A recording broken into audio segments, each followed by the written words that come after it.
but my daughter has sound. Si Nungairaba sound.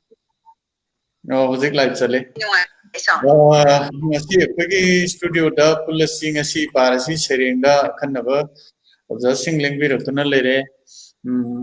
sige pagi oza singi marakta thoine henna sakmayam sakhang naraba dugum laba sering sedin naba mafam pyada thingnarabo oza ngakto oina tore aduga amana mapung oina ngasi nupi khatagi akhanaba nupi khatagi oiba kabi sing saireng saidin nabagi program sirida mayam puna mangna niang w share to view like to view haija bogoloina na koi saireng se horong no khana direge ru boloina na ngasi ge sumba live asi youtube to live ni yang bu phang bigani ada technical ki problem khare legi na koi ki program se matam chana phangpang hopung jiki da du gi dam tadi mayam da sorry haijari adu boloina na koi ngasi gi aebising asibo koina amon to wena saktam nabagi tanga do lojege ahan bada Rita Thokchom akogi saireng sedin naba handasu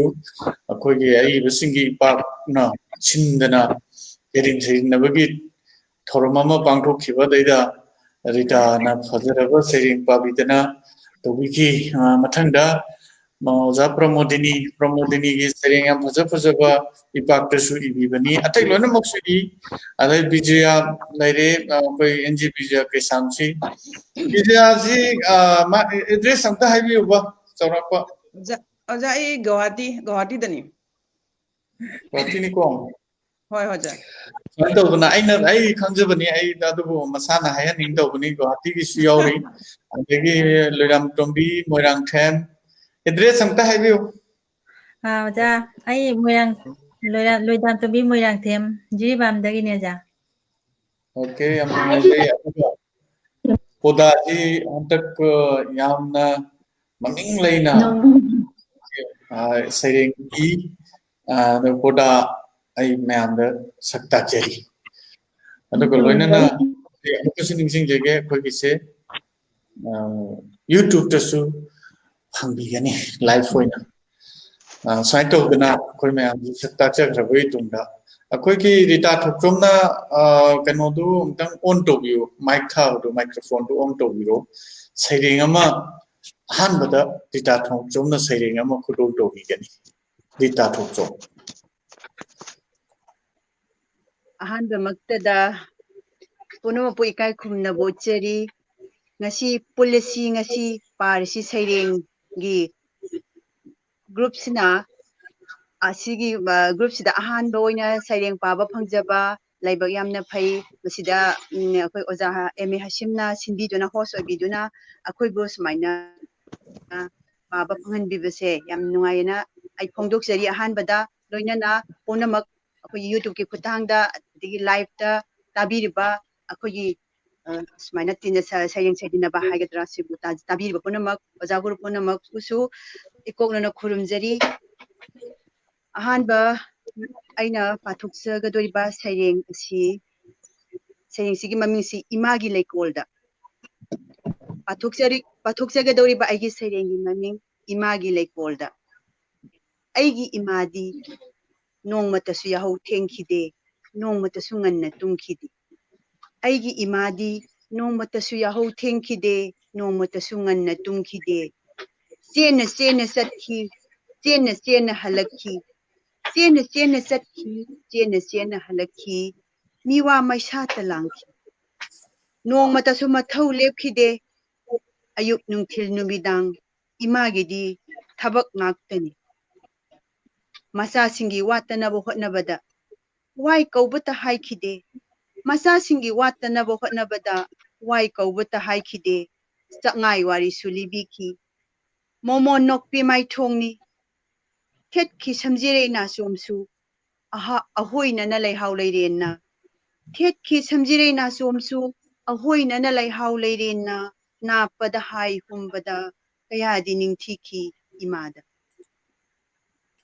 awaba amata utkide nongmata punsigi aroiba mikop phau wahallamde imana masa singu awaba utkide nongmata punsi aroiba mitkup phau wahallamde imana masasingbu milu pirang ira hau koine yengki masasing masada nungpal ol phau ayona he chalamde leikon leirang na kienbagum imagi mit usinki loijari yam nungaije yam emotional oiba ima bu seithaba ima je ngang thabok yamna loisinba aduga macha singda ngangjeraga su thabok timana tawba adugumba ima amakarni ima bu seithabana somba sering ama mayam butan biba yamna nungaije hanna na thaga chari mathang dai madam pramodini da laksege madam mic thabdo on amta topi gadra sering amta pabina Ya, oza, ya, boza. Tabire ba. yare pabiu Ngasigi mayam punamang po ikay kumnajari. Ngasigi thoramsibo sinbiriba ozabaso ngangkay litana thagatsari amadi aigi aigi kabising aigi loinajariba kabising pulap paminariba sigumba thoramsida yauminariba aigi sininaw thaidongne kai khumnabadam tikchar bojasingbsu amuka hana ikokno khurumjari amadi tabirimba yimbiriba punamapsu amuka hana ikokno khurumjari aigi sereng kalam lage thawai se angauba laisil inglaba ayuki likla mallaba inafina kupsinba thungdraba hakchang khongthangna samnadabagum malemga tanaraklaba sajigum sadanbana tathakpa miyenga loinana awa ana thidana thawai thaksu panglibi he ima lairabi wajakhibani nachasingi damak chawba sare phananaba wakhal loksing leinaba kadaida soikhini karida mangkhini matagum tumba machet chaba machet nongmata wai hairudana thengnakhibani punsigi lanpham khudingda thauna phabi imani minungsi chawbi nungaibagi ipaksu kumludrabi harau minoki sawumju phangjadrabi singaduna laibakka thauna pumba puthokduna mino maisagi sambal wangmada sintha tana lumlaba thawgaini khan pukninggi achetpa phirepna lepli ngasiju akiba yaudana adubuni ima kaitharakli imagi asagi manglandi masoi tare nasasing manadabana wakhallon angamba pangal puthokna misang sanga khomnare aigi haiba wakhalna mangda tham paisinari makhut ani changduna laknari makhoi masel igi marini kawkhre khankhre yeknabagum wayenpham khangdrabi imana haple khut lawai kokthapta sintarakle thingamdraba milugi pirangsu inga ingengi kanba nongjugum net khrabada imagi phiji phina mitok miran chana ngangkhidre pharaba samlang khongatjaba sakphang kaire khumjinba ngamdabana chaithokhraba phijolsu ningamdamna sintarakpa pirangna oikhre ipan thagi kallabi chelgum punsinduna thambiraba khongkhut soinairaba amagum tengthari thamoi sokna upaidi leita ururaga sakpham kairaba imagi matau khusa thekna lauri aroiba khonjelda khutum suduna thamoida thadokpiu aibu pullibe khongse taithokjagi imagi tarakliba ningamdabagi pirang kathoklage thawaise sinaramlage imagi harau minok momon minoka loijare waja nungaije ima makhal ani amana lim ima mathang dala chage kaitang laptakna jiri degi Loidamtombi Moirangthem mic to on to thank you ahanba maktada thauram asibu pukning thawgatchabaga loinana ikai khomnajari loinana host bu respected oja hasimbu ikai khomnajari loinana tabiriba mayam punamakpusu ikai khomnajari aigi saireng anoba sangai chanafam leitraba changjafam phangdraba mama aigi mitlu pirangse momo nokna hingliba icha imaugi masunglangda ꯁꯤꯟꯊꯔꯁꯅꯨ ꯃꯅꯤꯡ ꯇꯝꯅ ꯅꯨꯃꯤꯠꯇꯣ ꯋꯥꯍꯩ ꯃꯇꯗꯤ ꯄꯨꯡꯉꯝꯗ ꯌꯦꯡꯍꯧꯏ ꯑꯩꯅ ꯇꯉꯛ ꯇꯉꯛ ꯄꯤꯗꯠ ꯄꯥꯗꯠ ꯀꯅꯥꯒꯤ ꯁꯪꯒꯩꯁꯤꯗ ꯍꯨꯟꯗꯣꯛꯄꯤꯔꯝꯂꯕꯗ ꯄꯨꯟꯁꯤ ꯈꯪꯂꯦꯟꯅꯅꯕ ꯍꯤꯛꯅ ꯍꯤꯛꯅ ꯅꯤꯡꯁꯤꯡꯂꯛꯈꯤ ꯃꯇꯝꯗꯣ ꯅꯪꯅ ꯇꯥꯏꯕꯪ ꯈꯣꯡꯂꯣꯏꯔꯛꯄ ꯍꯣꯌꯦ ꯍꯣꯌꯦ ꯈꯣꯟꯖꯦꯜ ꯇꯝꯂꯛꯄ ꯍꯦꯗꯣ ꯅꯥꯍꯦ ꯆꯜꯂꯝꯕ ꯃꯃꯥ ꯑꯣꯏꯕꯤ ꯑꯩꯅꯗꯤ ꯑꯍꯤꯡ ꯇꯪꯈꯥꯏ ꯌꯥꯀꯥꯏꯗꯨꯅ ꯅꯨꯡꯁꯤꯕꯅ ꯊꯜꯂꯕ ꯏꯊꯥꯂꯛꯇ ꯅꯥꯎꯁꯨꯝ ꯏꯁꯩ ꯁꯛꯈꯤꯗꯣ ꯅꯨꯡꯁꯤꯂꯛꯇꯒꯤ ꯑꯊꯣꯏꯕ ꯁꯥꯒꯩꯒꯤ ꯃꯉꯥꯜ ꯃꯩꯔꯥꯕ ꯅꯪꯅ ꯁꯥꯔꯦꯞ ꯐꯥꯔꯀꯥꯟ ꯃꯤꯊꯣꯏ ꯃꯤꯍꯦꯟ ꯑꯣꯏꯔꯀꯥꯟ ꯃꯪꯐꯥꯎꯅꯒꯅꯤ ꯈꯜꯂꯝꯕ ꯑꯥꯁꯥ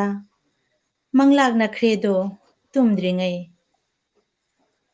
ꯃꯝꯁꯤꯜꯂꯛꯂꯦ ꯃꯝꯁꯤꯜꯂꯛꯂꯦ ꯃꯤꯠꯁꯅꯥ ꯑꯅꯤ ꯆꯣꯛꯊꯔꯦ ꯁꯔꯨ ꯄꯣꯂꯥꯡ ꯌꯥꯆꯪꯂꯝꯗꯥꯏ ꯅꯨꯃꯤꯠꯀ ꯏꯔꯣꯏꯅꯅ ꯆꯠꯈ꯭ꯔꯒꯦ ꯑꯩꯁꯨ ꯑꯃꯝꯕ ꯀꯣꯟꯗꯨꯅ ꯊꯥꯒꯠꯆꯔꯤ ꯂꯣꯏꯖꯔꯦ ꯃꯇꯥꯡ ꯑꯁꯤꯗ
Net si am stable loide me apno ngapi gani.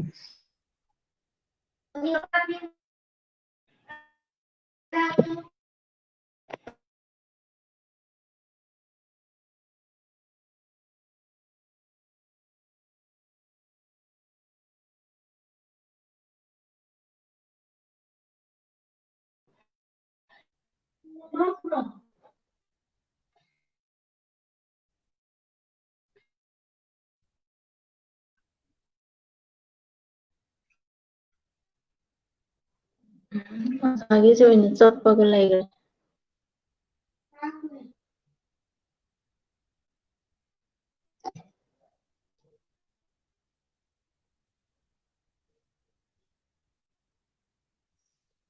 Lagi net ya drama.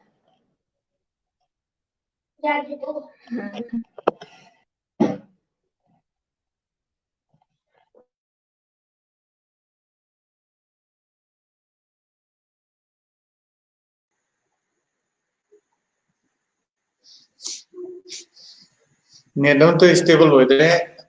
The Saudi Arab to leba Abdul Sattar yadraja lam message thajale. Mayam ngapi gani masi net amate stable loidre aduna mukhal laga kuigi Loidamtombi na saireng do to luisan bina bai man Loidamtombi da muksina jagi. To siung. Tapi bra microphone do on to view. Loidamtombi ke microphone do on to view. Oh ya. Aja tabi re ko. Hello.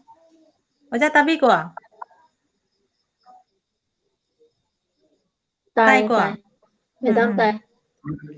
Loidamtombi ke microphone do on to view. Tau jare aja. Tahu. Anyway, busy tapi bra busy.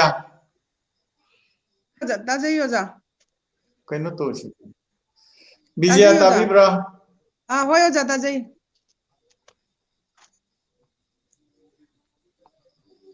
Busy agi stable loyer kan bi bra. Tam. Lagi Tai tai. Hoi. Tai.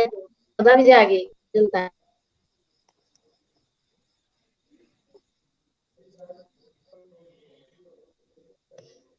Lagi ni yaad रहते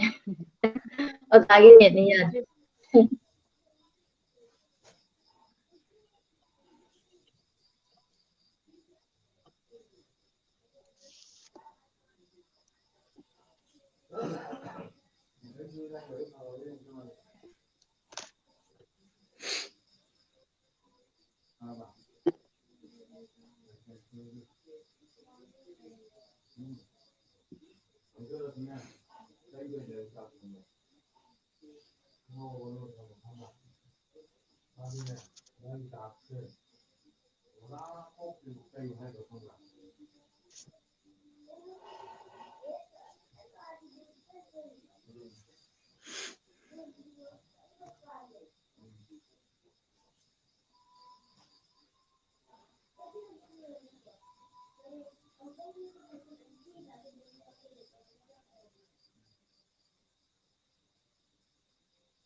net ki problem ni ai na mayam da hanna apin ba haijari net si am phajana loina buk thamjabani net wifi torga ahum thamjabani aduga Loidamtombi gi mic to on namta to bi ba kindly Taujare oja. Oja tabi ko?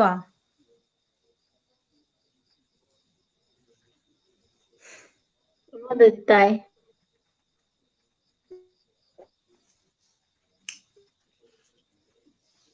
Ozagini niyazi yadrese. Oza hasimgi.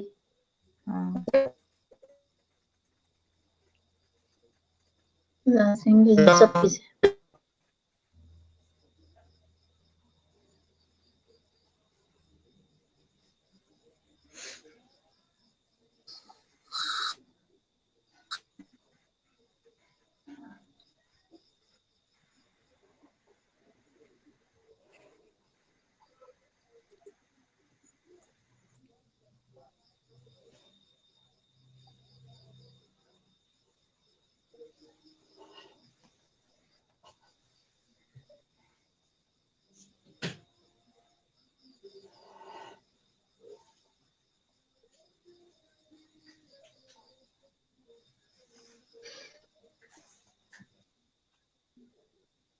Oza hasimgi sapalegi.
Loidamtombi tabi bra Loidamtombi Taje oja. Angtang ka hanbi tare ai gi net se makhal ahum mari thongna thamjabani ado ama ko stable oidre ngasi se loina mo connect toroge yengjare ado anyway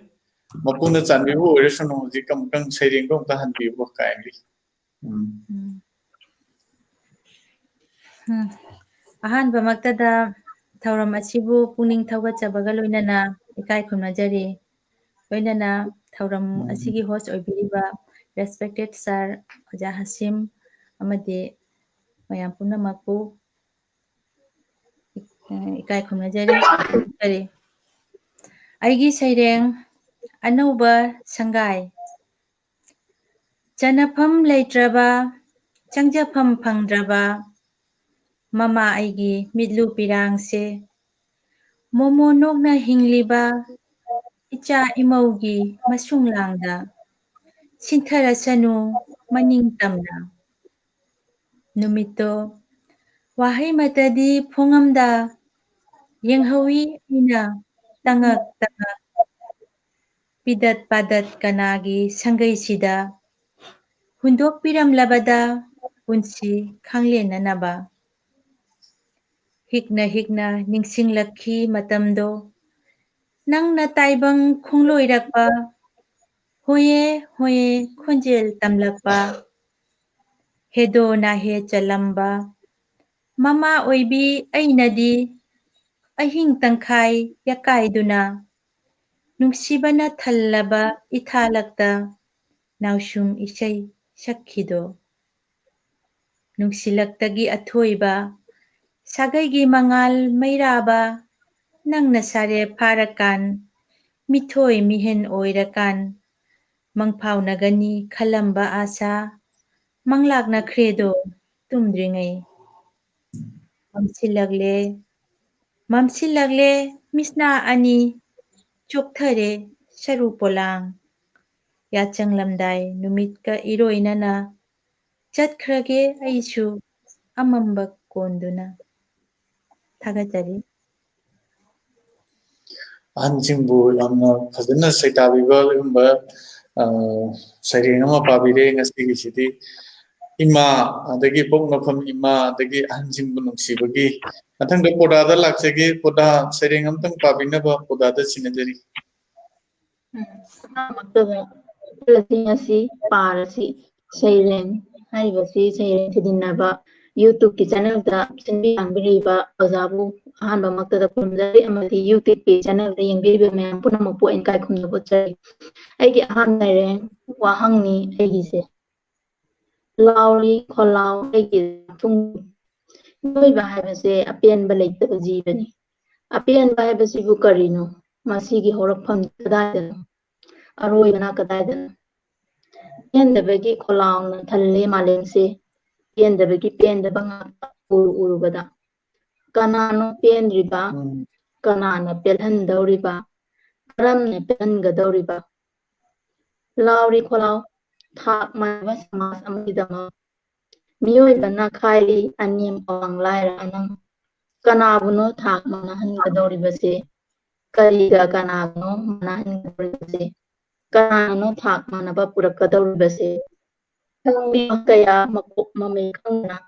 ꯆꯠꯂꯤ ꯂꯝꯕꯦꯜ ꯑꯁꯤꯗ ꯄꯂꯦꯞꯐꯝ ꯈꯪꯗꯅ ꯀꯅꯥꯅ ꯄꯤꯒꯅꯤ ꯋꯥꯒꯤ ꯄꯥꯎꯈꯨꯝ ꯀꯔꯤꯅꯣ ꯄꯥꯝꯂꯤꯕ ꯄꯥꯎꯈꯨꯝ ꯀꯔꯤꯒꯤ ꯄꯥꯝꯂꯤꯕ ꯌꯥꯝ ꯅꯨꯡꯉꯥꯏꯖꯩ ꯄꯣꯗꯥꯅ ꯑꯁꯤꯒꯨꯝꯕ ꯁꯩꯔꯦꯡ ꯑꯃ ꯄꯥꯗꯨꯅ ꯃꯌꯥꯝ ꯄꯨꯝꯅꯃꯛꯄꯨ ꯇꯥꯍꯟꯕꯤꯕ ꯃꯊꯪꯗꯤ ꯑꯩꯒꯤ ꯌꯥꯝꯅ ꯇꯥꯝꯅ ꯉꯁꯤꯒꯤ ꯐꯪꯁꯟ ꯊꯧꯔꯝ ꯁꯩꯗꯤꯟꯅꯕꯁꯤꯕꯨ ꯌꯥꯎꯕꯤꯔꯤꯕꯤ ꯑꯩꯒꯤ ꯏꯆꯜ NG ꯕꯤꯖꯌ ꯀꯩꯁꯥꯝꯗ ꯂꯥꯛꯆꯒꯦ NG Bijay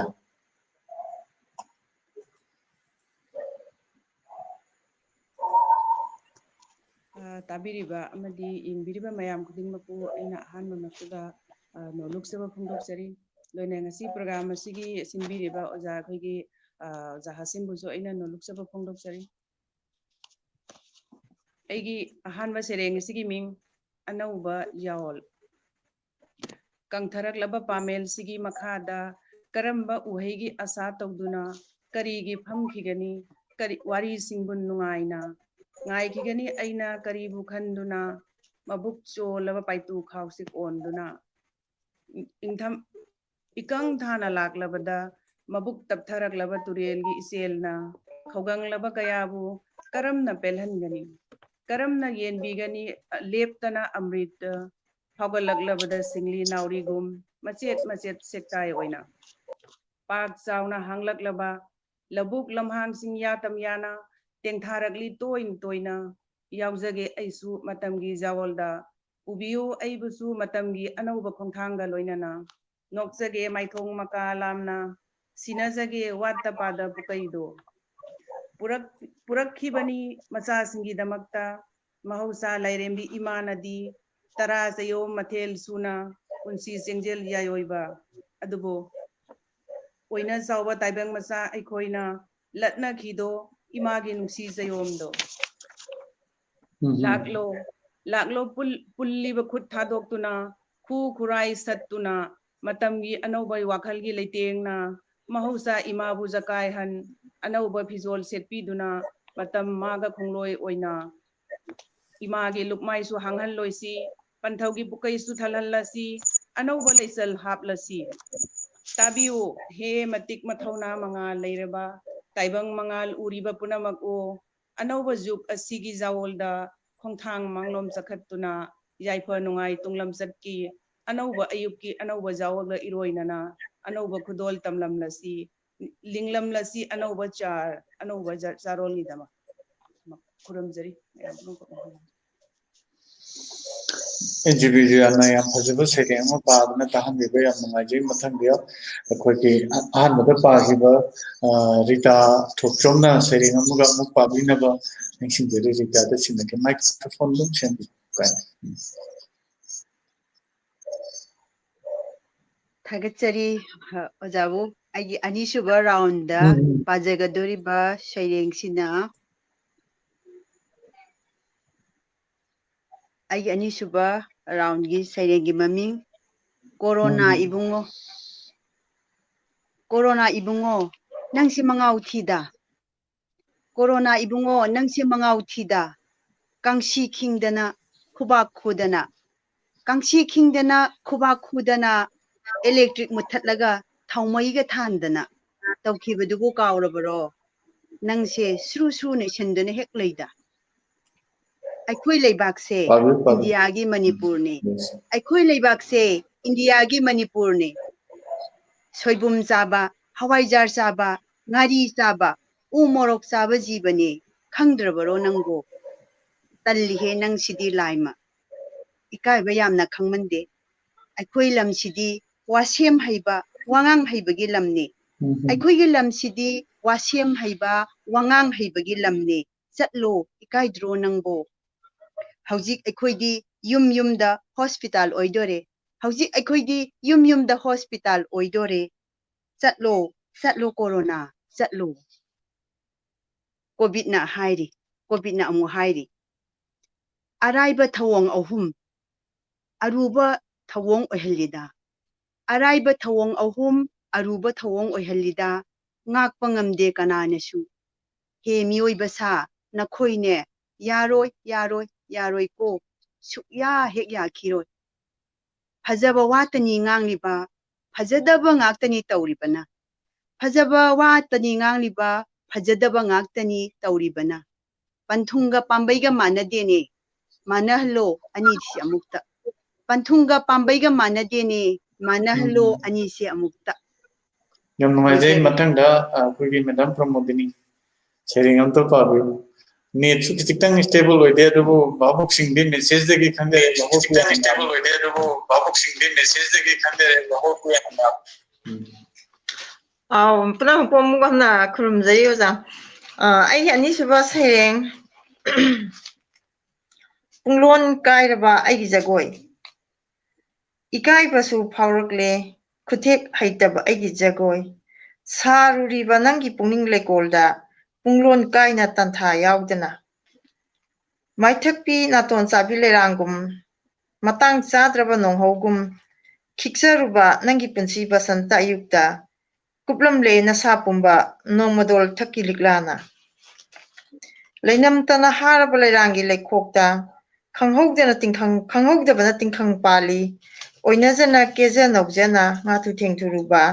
chaina tamak phanghawi mahu kallaba tingkhangi luraba laijigi pakpu kupchin khibana anauba hanauna thangjillubani ikhongsu apambana puduna irakna hobani luraba irol nungduda mana punglaba pamelni khan thupcharubani akanba nonglegi sahumsu lepcharuba khongphamsu oiramle tingkhang tumbokdana thalaba phangle masing khangamdraba chaina profu khurumjai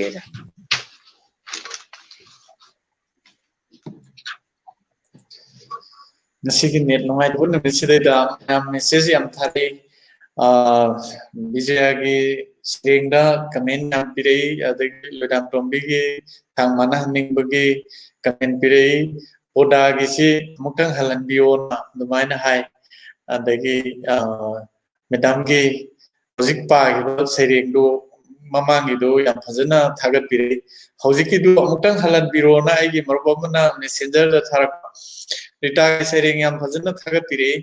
mathang sidi Loidamtombi gi saireng amaga lanthokpinaba ai Loidamtombi da sinajai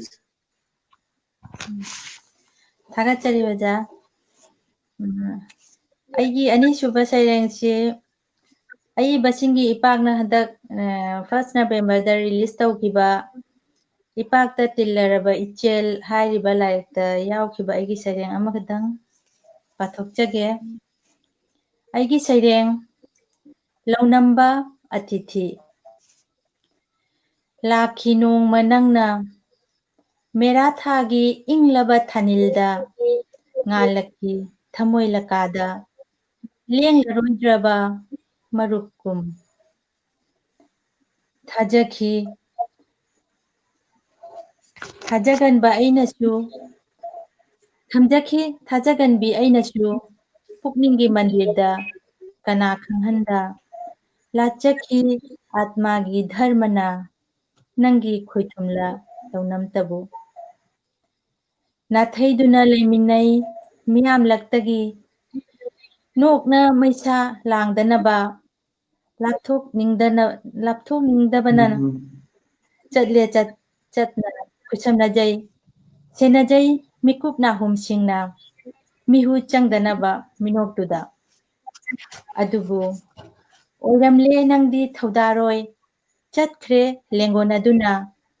ꯐꯩꯔꯦꯜꯒꯤ ꯑꯉꯥꯎꯕ ꯂꯩꯆꯤꯜꯒ ꯊꯝꯕꯤꯔꯝꯂꯦ ꯑꯩꯕꯨꯗꯤ ꯃꯩꯐꯨꯅꯥꯛꯇ ꯏꯊꯟꯇ ꯊꯥꯒꯠꯆꯔꯤ ꯅꯦꯠꯀ ꯅꯨꯡꯉꯥꯏꯇꯕꯁꯤ nervous ꯆꯠꯂꯦ ꯅꯦꯠꯀ ꯅꯨꯡꯉꯥꯏꯇꯕꯁꯤꯗ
ꯑꯩꯈꯣꯏꯒꯤ ꯑꯃꯨꯛꯀ ꯍꯟꯅ ꯑꯩ ꯀꯧꯖꯒꯦ ꯑꯗꯨꯒ ꯑꯩ ꯌꯥꯝ ꯀꯟꯅꯗꯤ ꯍꯣꯠꯅꯖꯕꯅꯦ ꯑꯩꯁꯦ ꯅꯦꯠꯀꯤ ꯄ꯭ꯔꯣꯕ꯭ꯂꯦꯝꯁꯦ ꯌꯥꯝ ꯀꯟꯅ ꯊꯦꯡꯅꯔꯦ ꯉꯁꯤꯁꯦ ꯋꯦꯗꯔꯁꯨ ꯊꯣꯏꯗꯣꯛ ꯀꯥꯏꯗꯕ꯭ꯔꯥꯅ ꯈꯟꯇꯧꯕꯅꯦ ꯑꯗꯨ ꯕꯤꯖꯌꯥꯒꯤ ꯁꯩꯔꯦꯡꯗꯣ ꯑꯃꯨꯛꯇꯪꯒ ꯕꯤꯖꯌꯥꯁꯤꯁꯨ ꯃꯥꯁꯨ ꯅꯦꯠꯋꯥꯔꯛꯁꯤ ꯅꯨꯡꯉꯥꯏꯇꯕ꯭ꯔꯥ ꯃꯊꯪꯗ ꯑꯩ ꯀꯩꯅꯣꯗ ꯂꯥꯛꯆꯁꯤꯔꯥꯅ ꯈꯜꯂꯝꯕꯅꯦ ꯑꯗꯨ ꯕꯤꯖꯌꯥꯗ ꯑꯗꯨꯝ ꯇꯥꯔꯦ ꯕꯤꯖꯌꯥ ꯁꯩꯔꯦꯡ ꯑꯃꯇꯪ ꯄꯥꯕꯤꯅꯕ ꯅꯤꯡꯁꯤꯡꯖꯔꯤ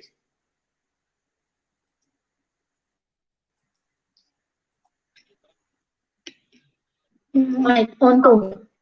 Mic on ꯇꯧꯕꯤꯌꯨ. ꯃꯥꯏꯛ ꯑꯣꯟ ꯇꯧꯗꯕ ꯃꯥꯜꯂꯦ ꯑꯣꯖꯥ ꯁꯩꯔꯦꯡꯁꯤ ꯑꯍꯥꯟꯕꯒꯤꯗꯣ ꯑꯗꯨꯃꯥꯏꯅ ꯍꯜꯂꯛꯀꯗꯕ꯭ꯔꯥ ꯍꯥꯏ ꯅꯠꯇ꯭ꯔꯒ ꯃꯌꯥꯝꯅ ꯁꯦꯀꯦꯟ ꯔꯥꯎꯟ ꯃꯕꯨꯛꯅꯅꯤ ꯑꯩꯅ ꯅꯠꯆꯗꯦ ꯋꯥꯔꯧꯕꯤꯅꯨꯀꯣ ꯀꯥꯏꯗꯦ ꯑꯣꯖꯥ ꯇꯥꯕꯤꯔꯤꯕ ꯃꯌꯥꯝ ꯈꯨꯗꯤꯡꯃꯛꯄꯨ ꯑꯩꯅ ꯉꯁꯤꯒꯤ ꯃꯣꯗꯦꯔꯦꯇꯔ ꯑꯃꯗꯤ ꯇꯥꯕꯤꯔꯤꯕ ꯃꯌꯥꯝ ꯈꯨꯗꯤꯡꯃꯛꯄꯨ ꯑꯩꯅ ꯑꯍꯥꯟꯕꯃꯛꯇꯗ ꯑꯃꯨꯛ ꯍꯟꯅ ꯈꯨꯔꯨꯝꯖꯔꯤ ꯑꯗꯣ ꯑꯩ ꯄꯥꯔꯛꯀꯗꯕ ꯁꯩꯔꯦꯡ ꯑꯁꯤꯒꯤ ꯃꯤꯡ ꯑꯅꯧꯕ ꯌꯥꯋꯣꯜ ꯀꯪꯊꯔꯛꯂꯕ ꯄꯥꯃꯦꯜꯁꯤꯒꯤ ꯃꯈꯥꯗ ꯀꯔꯝꯕ ꯎꯍꯩꯒꯤ ꯑꯁꯥ ꯇꯧꯗꯨꯅ ꯀꯔꯤꯒꯤ ꯐꯝꯈꯤꯒꯅꯤ ꯋꯥꯔꯤꯁꯤꯡꯕꯨ ꯅꯨꯡꯉꯥꯏꯅ ꯉꯥꯏꯈꯤꯒꯅꯤ ꯑꯩꯅ ꯀꯔꯤꯕꯨ ꯈꯟꯗꯨꯅ ꯃꯕꯨꯛ ꯆꯣꯜꯂꯕ ꯄꯥꯏꯇꯨ ꯈꯥꯎꯁꯦ ꯀꯣꯟꯗꯨꯅ ꯏꯀꯪ ꯊꯥꯅ ꯂꯥꯛꯂꯕꯗ ꯃꯕꯨꯛ ꯇꯞꯊꯔꯛꯂꯕ ꯇꯨꯔꯦꯜꯒꯤ ꯏꯆꯦꯜꯅ ꯈꯧꯒꯪꯂꯕ ꯀꯌꯥꯕꯨ ꯀꯔꯝꯅ ꯄꯦꯜꯍꯟꯒꯅꯤ ꯀꯔꯝꯅ ꯌꯦꯟꯕꯤꯒꯅꯤ ꯂꯦꯞꯇꯅ ꯑꯃ꯭ꯔꯤꯇ ꯐꯥꯎꯒꯠꯂꯛꯂꯕꯗ ꯁꯤꯡꯂꯤ ꯅꯥꯎꯒꯨꯝ ꯃꯆꯦꯠ ꯃꯆꯦꯠ ꯁꯦꯛꯇꯥꯏ ꯑꯣꯏꯅ ꯄꯥꯛ ꯆꯥꯎꯅ ꯍꯥꯡꯂꯛꯂꯕ ꯂꯧꯕꯨꯛ ꯂꯝꯍꯥꯡ ꯆꯤꯡꯌꯥ ꯇꯝꯌꯥꯅ ꯇꯦꯡꯊꯥꯔꯛꯂꯤ ꯇꯣꯏꯅ ꯇꯣꯏꯅ ꯌꯥꯎꯖꯒꯦ ꯑꯩꯁꯨ ꯃꯇꯝꯒꯤ ꯌꯥꯋꯣꯜꯗ ꯄꯨꯕꯤꯌꯨ ꯑꯩꯕꯨꯁꯨ ꯃꯇꯝꯒꯤ ꯑꯅꯧꯕ ꯈꯣꯡꯊꯥꯡꯒ ꯂꯣꯏꯅꯅ ꯅꯣꯛꯆꯒꯦ ꯃꯥꯏꯊꯣꯡ ꯃꯀꯥ ꯂꯥꯞꯅ ꯁꯤꯅꯖꯒꯦ ꯋꯥꯠꯇ ꯄꯥꯗ ꯄꯨꯀꯩꯗꯣ ꯄꯨꯔꯛꯈꯤꯕꯅꯤ ꯃꯆꯥꯁꯤꯡꯒꯤꯗꯃꯛꯇ ꯃꯍꯧꯁꯥ ꯂꯩꯔꯦꯝꯕꯤ ꯏꯃꯥꯅꯗꯤ ꯇꯔꯥ ꯆꯌꯣꯝ ꯃꯊꯦꯜ ꯁꯨꯅ ꯄꯨꯟꯁꯤ ꯆꯦꯡꯖꯦꯜ ꯌꯥꯏꯑꯣꯏꯕ ꯑꯗꯨꯕꯨ ꯑꯣꯏꯅ ꯆꯥꯎꯕ ꯇꯥꯏꯕꯪ ꯃꯆꯥ ꯑꯩꯈꯣꯏꯅ ꯂꯠꯅꯈꯤꯗꯣ ꯏꯃꯥꯒꯤ ꯅꯨꯡꯁꯤ ꯆꯌꯣꯝꯗꯣ ꯂꯥꯛꯂꯣ ꯂꯥꯛꯂꯣ ꯄꯨꯜꯂꯤꯕ ꯈꯨꯠ ꯊꯥꯗꯣꯛꯇꯨꯅ ꯈꯨ ꯈꯨꯔꯥꯏ ꯁꯠꯇꯨꯅ ꯃꯇꯝꯒꯤ ꯑꯅꯧꯕ ꯋꯥꯈꯜꯒꯤ ꯂꯩꯇꯦꯡꯅ mahausa imabu zakai han anauba fizol setpiduna matam maga khongloi oina imagi lukmai su hanghal loisi panthaugi pukai su thalhallasi anauba leisal haplasi tabiu he matik mathauna manga leiraba taibang mangal uriba punamak o anauba juk asigi jawolda khongthang manglom chakhatuna jaifa nungai tunglam chatki anauba ayuki anauba jawolga iroinana anauba khudol tamlam lasi linglam lasi anauba char anauba charol gi damakta loijare mayam rong ko amhona kuramjari Poda da lakse poda da mic to on to bigira kindly. Poda gi se mayam na haina bani ngasai je poda gi do mako ki dong ta hanbiro na du ma gi apam ba taw jare sono to poda saireng pabiu saireng amata Ani shuba saireng. Ani shuba saireng ipaming merawa. Yengi imsipena iroi ubasu panglaroi. Ningsing tanyoren. Meraki thambi merawa. Suang tanda lepli. Awang bawagi watunda. Ngali meraki thambi. Thabang mga marakta ay suang tunda. Kaya da pukning kuna lepli nagi thambi. Hak na puri sa hilipun kaya giwari isu tayo matang-matang. Ligini wari kaya matam na puro kahongka no madisoy na namot kini miragi thamay mirawa. Kogi situation kita de kar samu saireng pabiu am pabani saireng atien banga te ibira male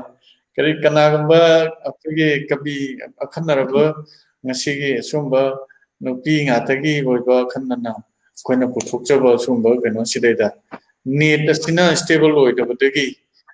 khajiktang mayamda khongloba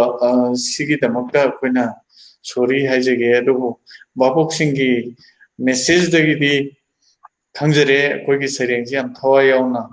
even net forward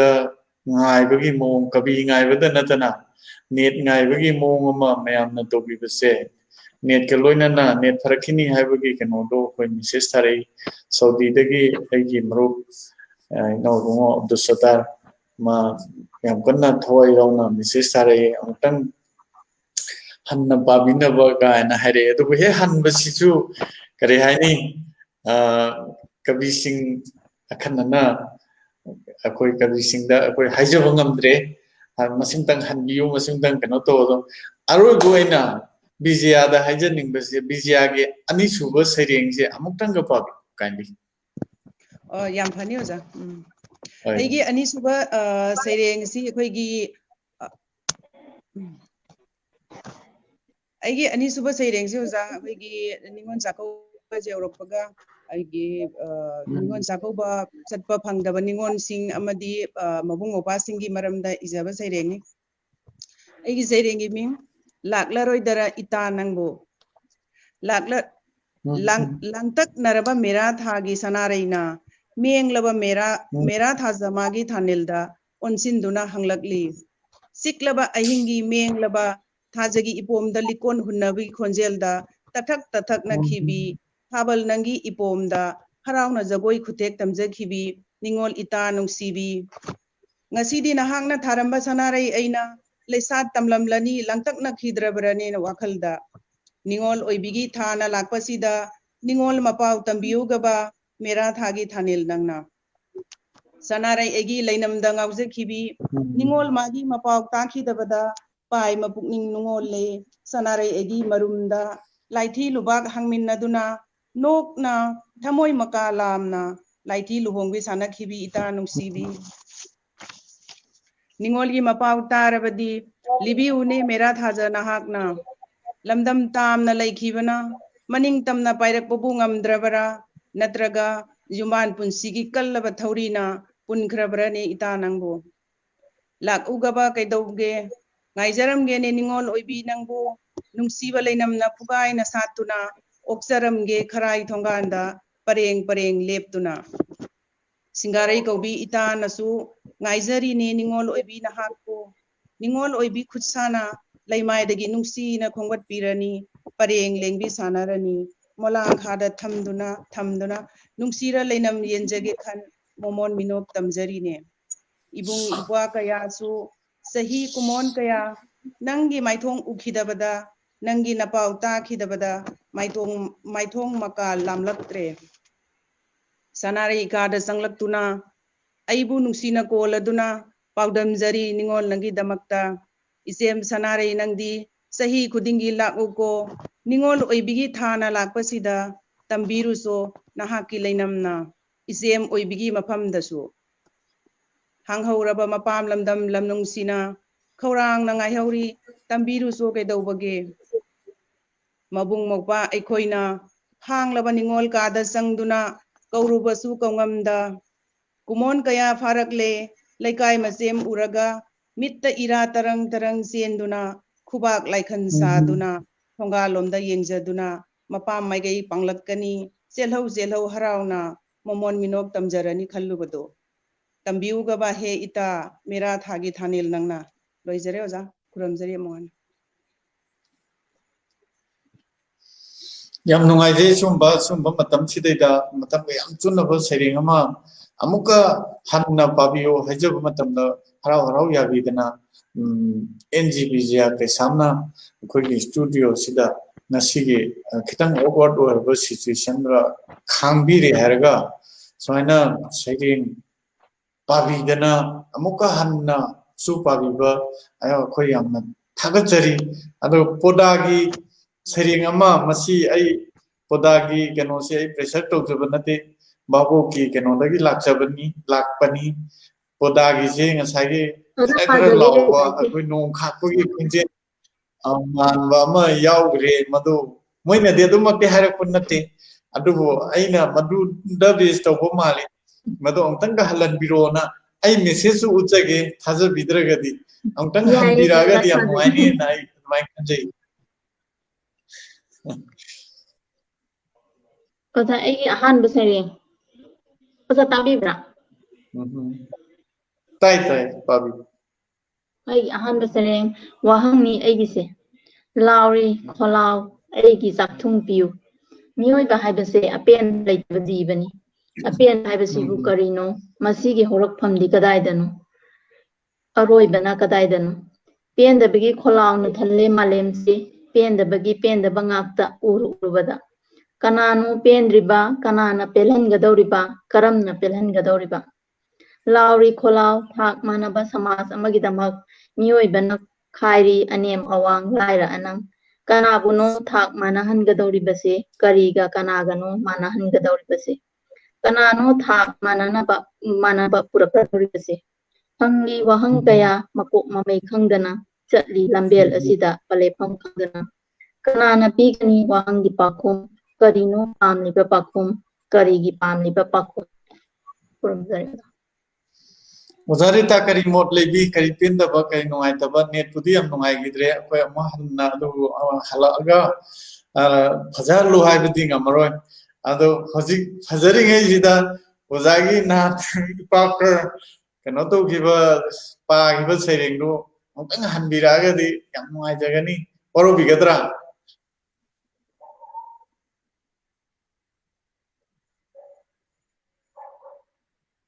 try di tawjabo mali ozagi mic on microphone si on tawdaba aduni problem si tawri ko za ai like probably anyway ma tirang gitano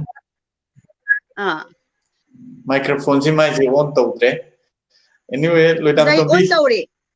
oza tabibra ai on tawjare yabra nungaire mate da kudol tawbiuba mayam su ngai le ai haubu yazarbo za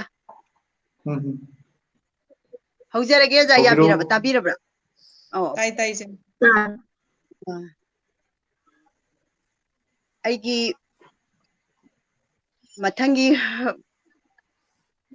pajagadoriba saireng sigi mamingdi si aina ipaki lairi phongbo numin akhoi yaifaraba November gi tarik amada Manipur Press Club ta hongkhibaduda aina si pajagibani sige saireng se ado laibak phai ojana amu hanbiyo haidana amu haibirakpase ado ai am harau harauna dum pathoksege aswang ngam yaurabasu bonamakta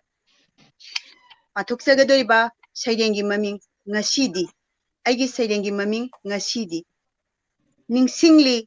mamang thakki meragi thanil numitta mera haubu songduna chingmi taminungsina polan nakhiba numitto ningsingli mamang thakki meragi thanil numitta mera haubu songduna chingmi taminungsina polan nakhiba numitto thengnakhi ibani sakhangnaki thengnakhi ibani sakhangnaki kayarak michanaki nang ai hainaruba naidana nangi mityeng lamhenba aibu tattana kaihobiki khamjinjaba ngamkhide aigi mityeng lamhenbisu nangna kana aina kana nangna kana aina kana khenaba laikhide mityengduda kanana bu haurakhiba aisu khangde nangsu khangde ipa ipuna thambiramba puwaribu ningsinglakhi ipa ipuna thambiramba puwaribu ningsinglakhi hena mathoi kana nusi hanki nangbu nangi phajara ngaksamda nangi phajaraba ngaksamda siriba liklang pareng setliba luraba phijolna takli nangi phurupu khutta pairiba timenta phajarabasung khutta pairiba timenta phajarabasung kayada sanariba nangi sabanga kayada sanariba nangi sabanga mera hausongbadi laklene ngasisu mera hausongbadi laklene ngasisu nangdi karige yauraktre ngairini aidi kangla utra mangsida ngairine aidi kangla utra mangsida fiseng setuna nang tabu yauri bara yengline potlan loisingi marakta yauri bara yengline potlan loisingi marakta loijare Madam ge sum bal saireng si YouTube to so ai gi marko na ngo amana semdana thagat kare YouTube ki kano dum tang chaw kan dai pije gi Loidamtombi kari penda bolari saireng amtang mayam na di habne ai hai jabu ngamtre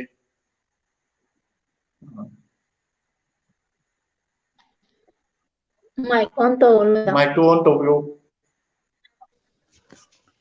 Yam nungaite ja. Amaga pathokjage ja. Aigi saireng ahum suba saireng. Saireng di saireng. Saireng ni aidi saireng. Isakta igunda ahenbini. Ingitta irangda ayobini. Tak ngamde aibu kanamna. Aina di pumnamak saktak ngami. Saireng ni aidi saireng. Saireng ni aidi saireng. Amuktasu thokchade aidi kanagi mangda ipungpungna. Masung amuk lot. Tangkai amuk ut. Ikai ganbagi ayobini. Adubu ngan ngami pumnamaki thamoidadi. Mapung pharaba thanil thajagum. Saireng ni aidi saireng. Saireng ni aidi saireng. Tangjade kanagi saijinda. Chatlude thongal khudingsu. Aibu puriba wakhaldudi. Akhanaba mahausagi indrinida. Saireng ni aidi saireng. Saireng ni aidi saireng. Nungsibasu yeknabasu. Kainabasu thungnabasu. Mafam khuding sayon ngami. Matam khuding sapung ngami.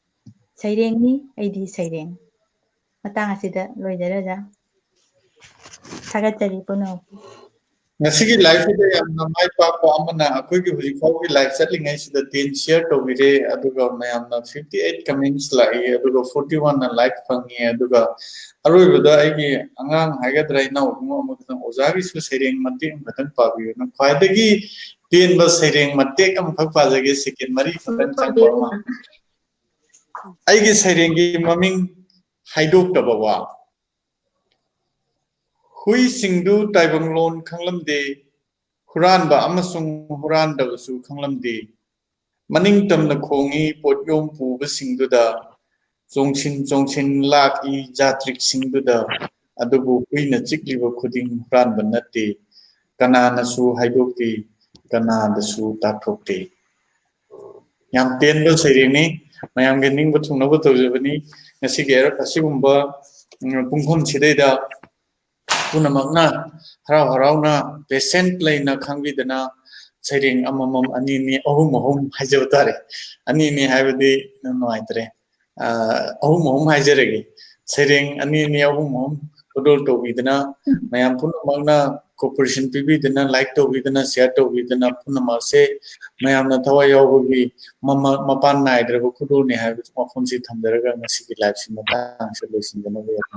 nijari amasung hayengi sunday asumba pungpham simaktada aibi anibu unanabagi thorang sem chaba loijare mayam punamangna amukka hanna pungpham adunda unanawi damukta ai mayamda amuk hanna kai khumnabadu jari thagachari Puna kukuramjani.